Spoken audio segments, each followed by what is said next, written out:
whakarongo ki te tangi a te korimako. Kōrero flowing out the hook of force. Kaupapa relevant, kaupapa out of bounds, kaupapa exigent, kaupapa paramount. Nā kona whakapiri mai ki te kaupapa tino whakahira hira whakarongo pi kari kari mai. Hare hare mai, o Taringa hare hare mai. We gotta gather up close everybody. Gather up close everybody. Kani move that body.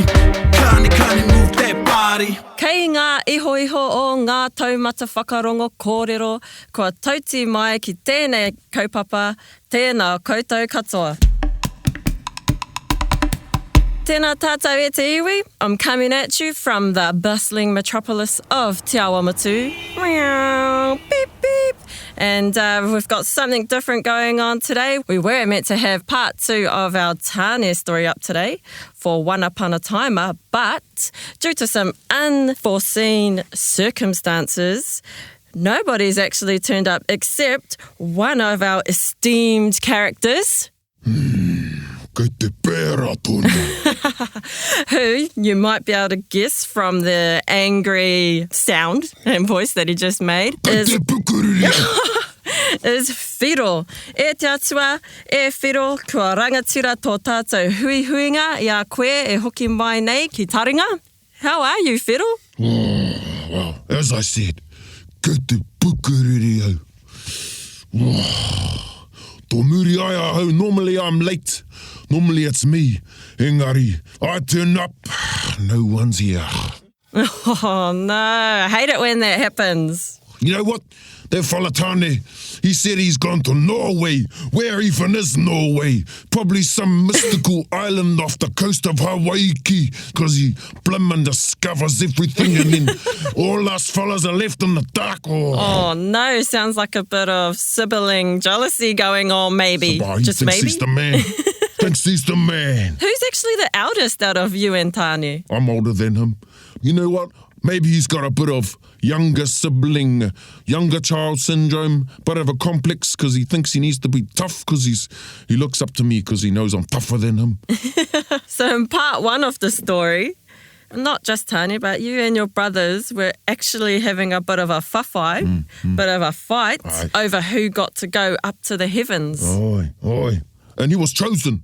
Tāne was chosen. Yeah, how do you feel about that? Oh. Well, how do you think I feel? It should have been me. I tried to race them, and I was on my way up the hill. And that tāwhiri mātea, he kept blowing me back with his winds. Oh, no. I myself am the mātāmu of my family, but I can't say I've had any big battles like that with any of my siblings. Well, count yourself lucky.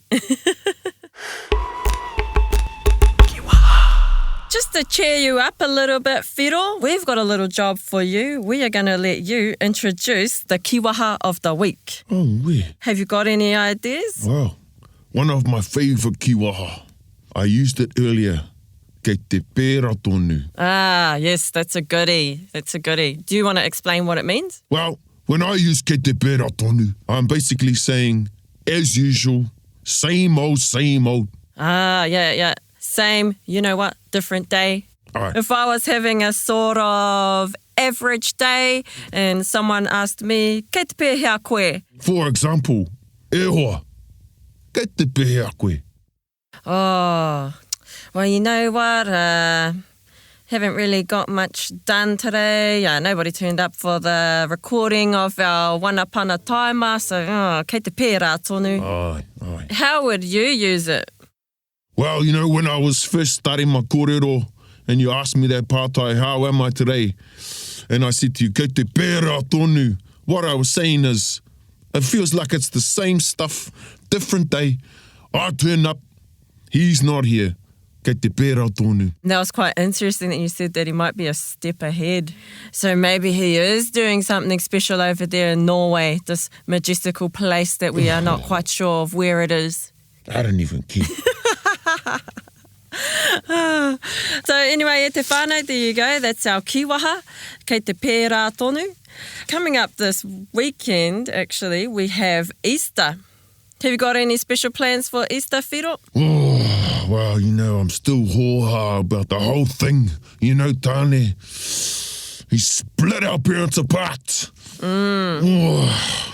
Oh, it made me so angry. Oh. Yeah. Engari, now I have a garden I can plant. Oh. Hey, so I suppose that is one thing that has come from this Yeah. great travesty. And you can send your insects out to Aye. help the plants grow. Aye.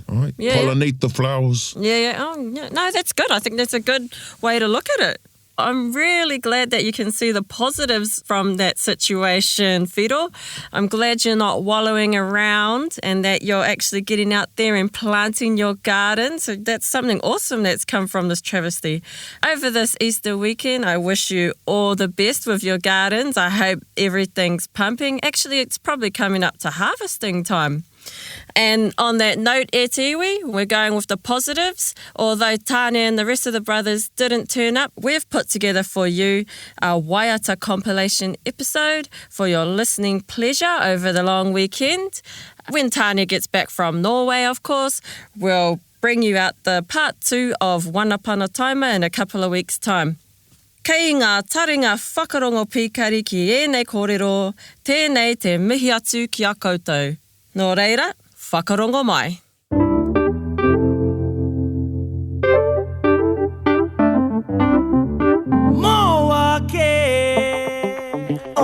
Ko te mahi tuatahi me mihi ki a rangi nui te atua o te Aotea. A whakamihi atu ki Papatuanuku, te whai atu whenua, te one tapu. Karo te moi, karo te hono me te piri. Ka whānau a rāua tamariki.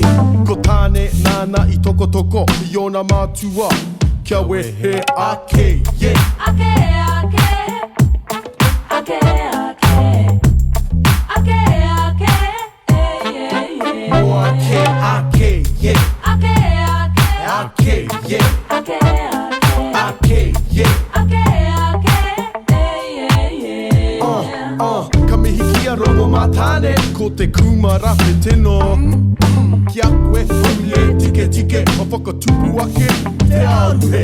Ko te hautonga, a ko te hauraki, a ko ngā hau katoa, nā tāwhiri. Nā tangaroa, ngā kai moana, kia me mihi atu. Mō ake.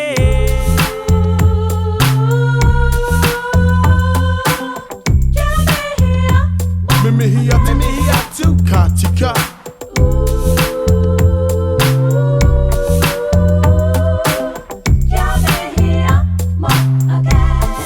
Mo ake, ake, yeah. Ake, ake, ake, ake.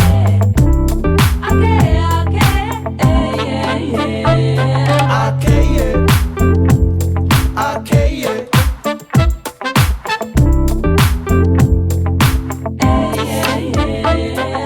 Longo tōru ki a rangi nui, me papa tōru ku ka puta matau, ki te whai au, ki tā mala mai.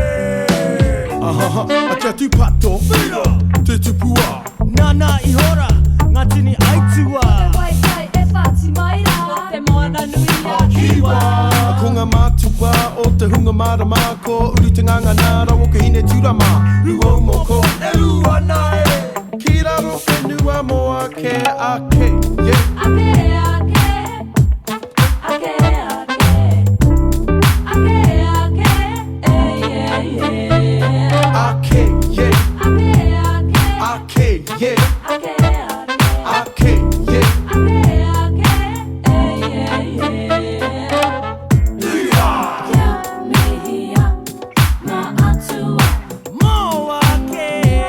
A ko ngā hau katoa, nā tāwhiri.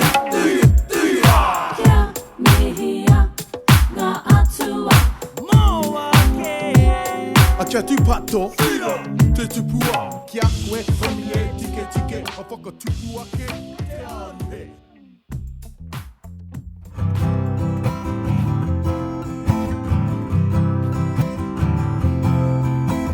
Kua ia ia hoki a i tāku moi.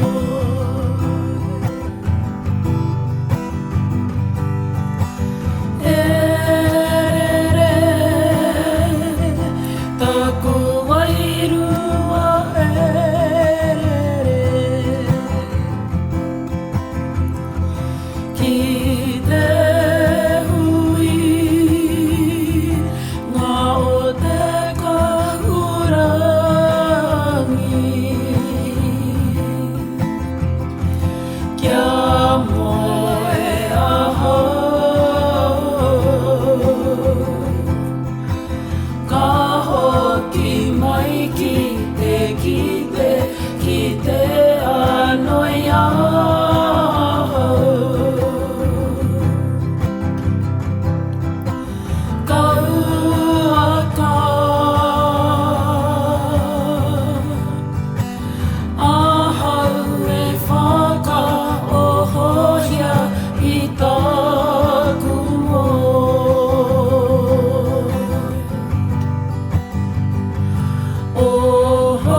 te rene ki runga o te moana. Mania nei ki te papatai o te moana. Ka hora nei ki te moenga o Tangaroa. Ka koto wharoro o moe moea. Ka koto wharoro o moe moea. E aha tēnei e whakatata mai nei. E ripi haere nei ki ngā ngaru o te moana.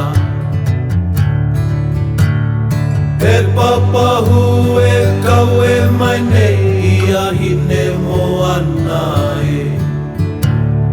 Ta koto wharoro o moe moea.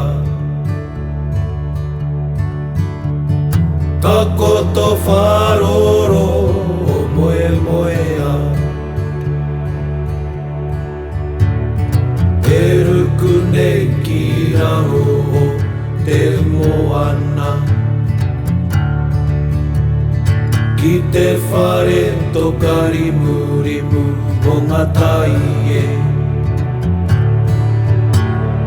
Ka hora nei ki te moenga o hine moana e. Ka koto wharoro o moe moea.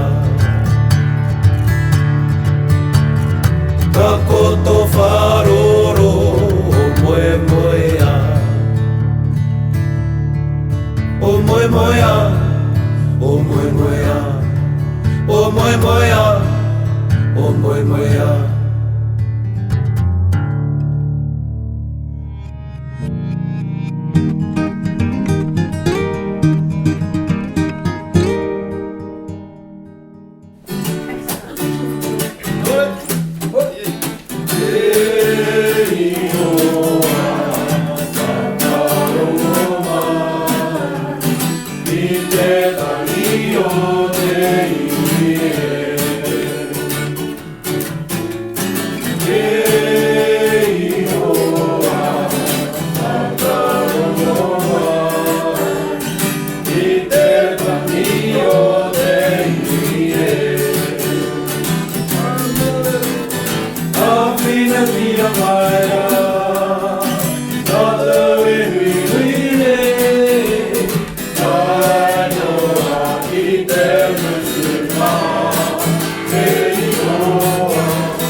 O tā pae koro tū mai rā, whakairo tuku tuku rāranga, te maru o te timatanga hei rauringa I o tia e. Apakura e kui ka mihi, ruruhi whare no te manotini. Aue, aue, aue te aroha I roto I aho. Whaia te kotahitanga whakapono ngā ture. Engari ko te mea nui, ko te aroha. Rongo e tere te tangata I ko kiri mai te Mātauranga e kore Ware ware ki ao Rara E kitia te tauira ki ronga A painga mai ona Waiata Hei oranga Mo ngā iwi e Putanoa Te motu Vai a te kotakitanga Whakaponda Ngā ture Engari Ko te menui Ko te aroha Engari Ko te menui Ko te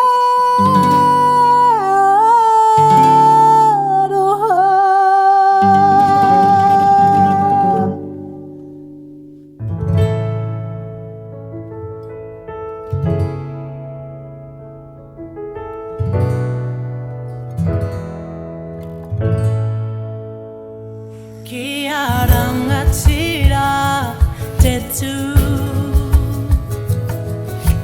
Anga tamariki moko puna Kia rangatira te tū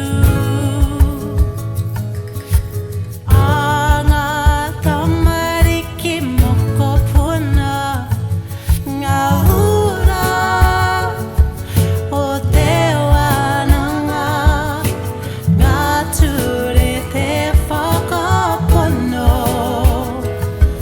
Ngā ura o te wananga Ko tahi tangaroha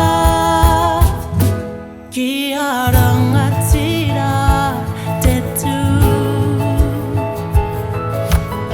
Anga tamariki moko puna Ngā puna pakatupu Te wananga o Aotearoa Ngā ura o te wananga Ngā ture te whakapono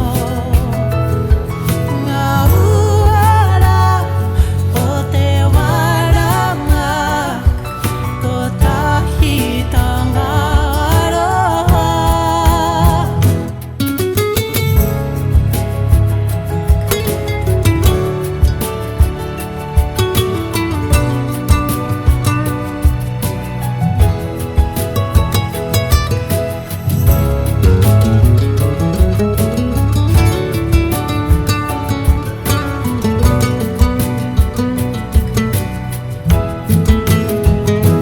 Whakatupu I te roha Te manaua Pendua ka kore E mimiti Ko ngā tamariki O e neira Hei rangatira mō popo Kia rangatira te tū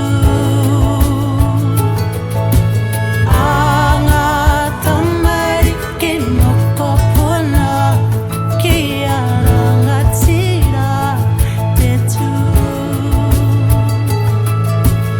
Anga tamariki moko puna Gather up close, everybody.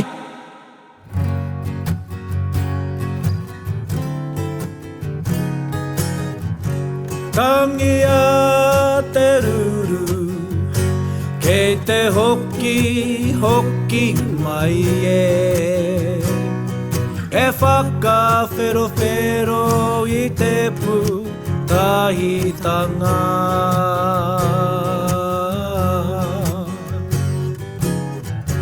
Naku nei ra koe I tuku kia haere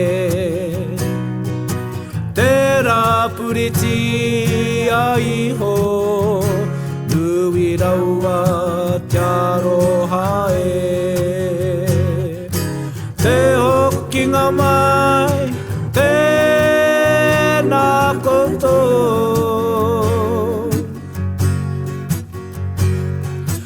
Tangi ana te ngakau I te aroha Tutonura te mana te ihi O ngā tupuna kua wehe atura Mauri a mai te mauri tangata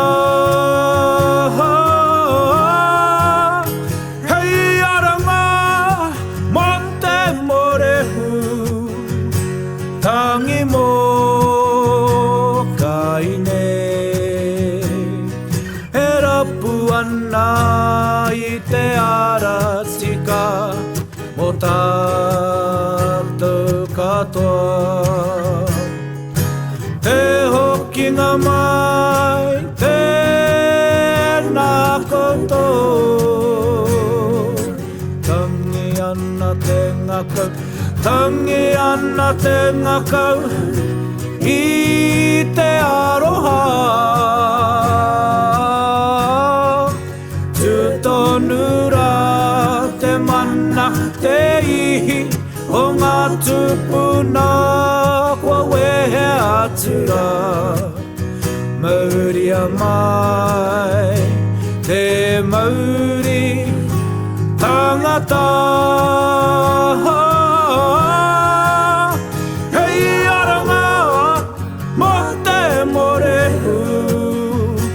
Tangi mo kaine E rapu ana I te ara tika Mo tātou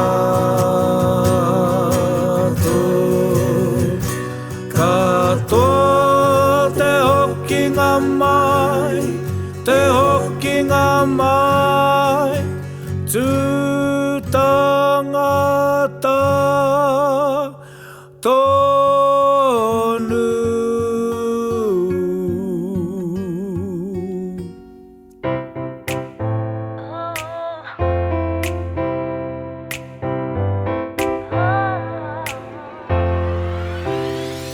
Ko te a, ko te aro Te iringa whanau ngā tanga Māku tōku nei whare Hei hanga Ko te a, ko te aro Te iringa whanau ngā tanga Māku tōku nei whare Hei hanga Ko te kaupapa te take mo ngā iwi ngā pai Ngā take puhei arahi, muri ora te whainga Ngā uara, hei awhina mai Muri ki mua, kei a tātou ngā hua Ko te a, ko te aro, te hiri ngā whanangatanga Māku toku nei whare hei hanga Ko te a, ko te aro, te hiri ngā whanangatanga Māku toku nei whare hei hanga Ko te a, ko te aro Te iringa whanau ngā tanga Māku tōku nei whare Hei hanga Ko te a, ko te aro Te iringa whanau ngā tanga Māku tōku nei whare Old wisdom in a new time Matua Ma had it right in the first place It's a new idea and we can know it Let's rock the house, stake out the third space I'm starting with the man in the mirror Gonna make a difference, gonna take a chance You and I contribute to each other So we affirm, develop and enhance Ko te a, ko te aro Te iringa whanau ngā tanga Māku tōku nei whare Hei hanga Ko te a, ko te aro Te iringa whanau ngā tanga Māku tōku nei whare Hei hanga We're bringing power to the people What's your flavor? Bring your best awesome ako experience to the motu It's our recipe for success. I keep my eye. Everybody say I keep my eye.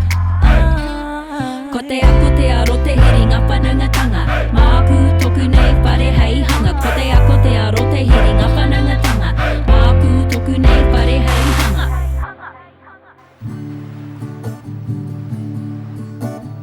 Whakarongo mai ki te reo e tangi nei. E ringi hia mai ana, mai aku ka mo. Ngaro e mata e Whiti mai te rā Ngaro ana te mamai Ngaro noa te pōuri Kaua e mauriri Anei ano he rā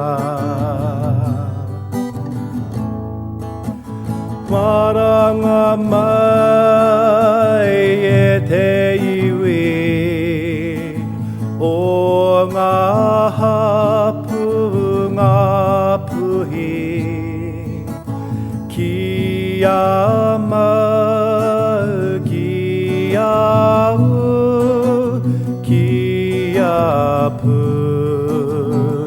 Puri ai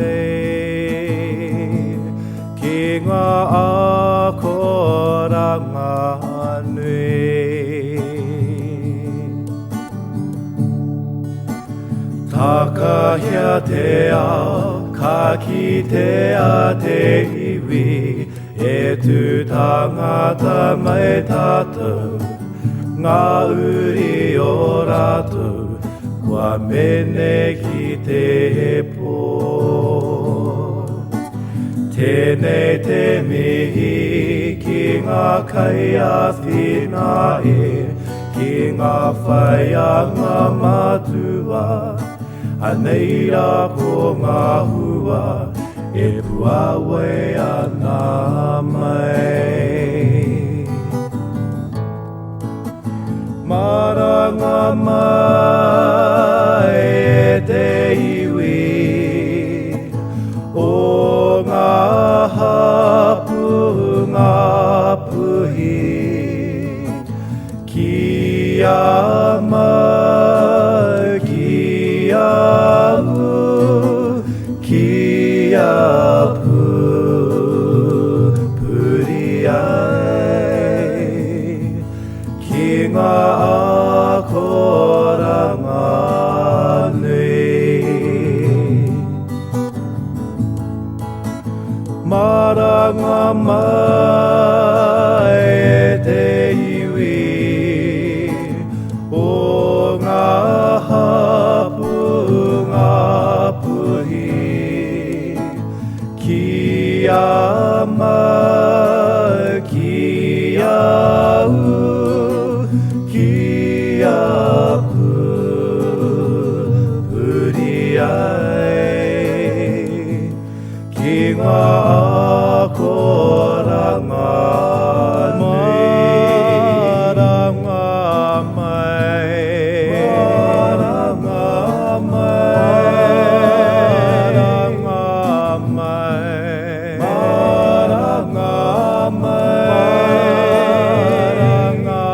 mai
my child, Takutamaiti, will you grace this land?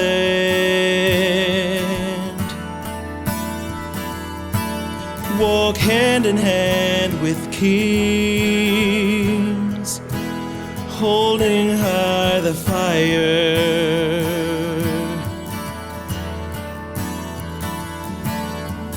Come as you intend to be for the rest of your life.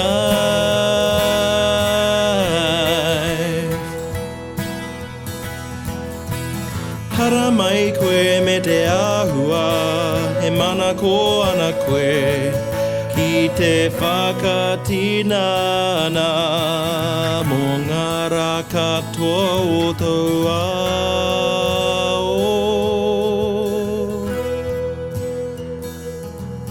Ngā uara,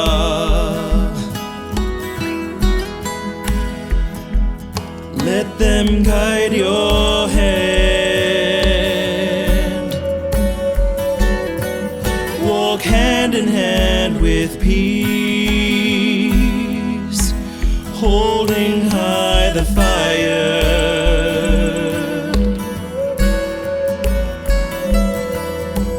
Come as you intend to be for the rest of your life.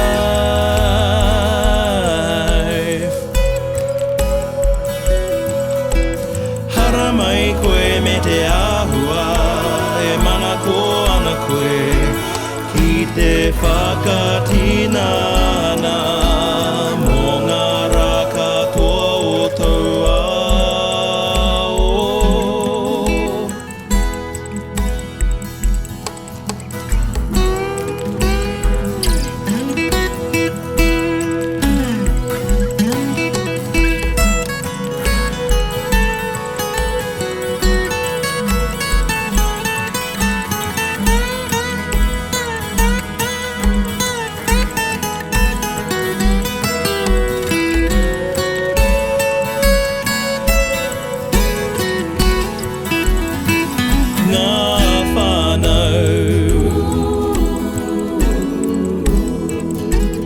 Now your future lies in learning from the past, holding high the fire.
whakarongo pi kari kari.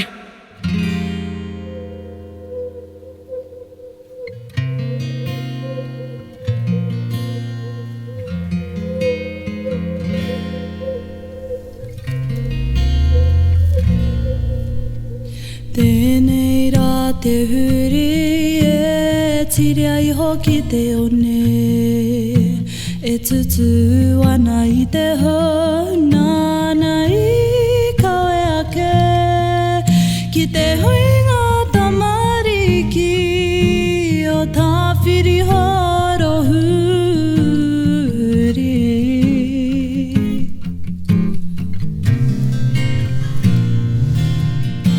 He hawhio ka rere ki tō taepa epa. He hawhio ka rere ki te ara mātauranga e.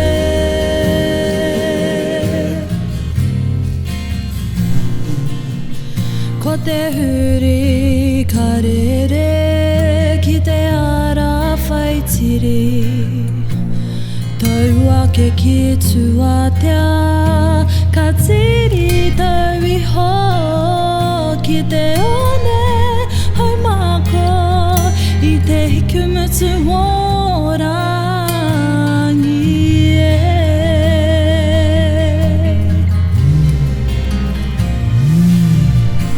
He hawhio ka rere ki tō taepa epa.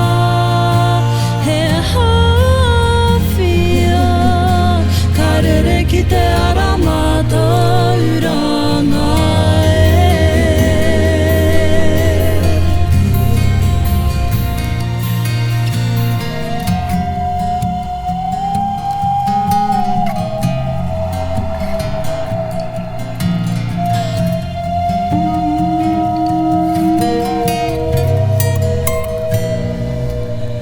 Ko te huri ka rere ki te whaitiri.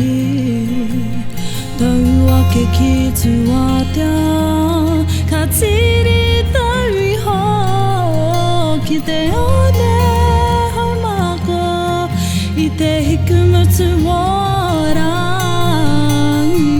e.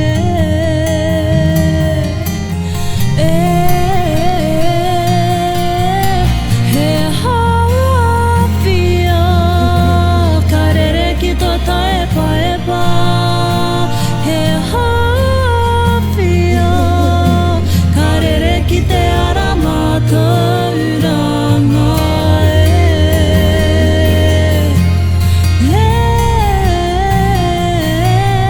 He hawhio ka rere ki tō taepa epa. He hawhio ka rere ki te ara mātauranga e. Ka rere ki te ara mātauranga e. Ka rere ki te ara mātauranga e.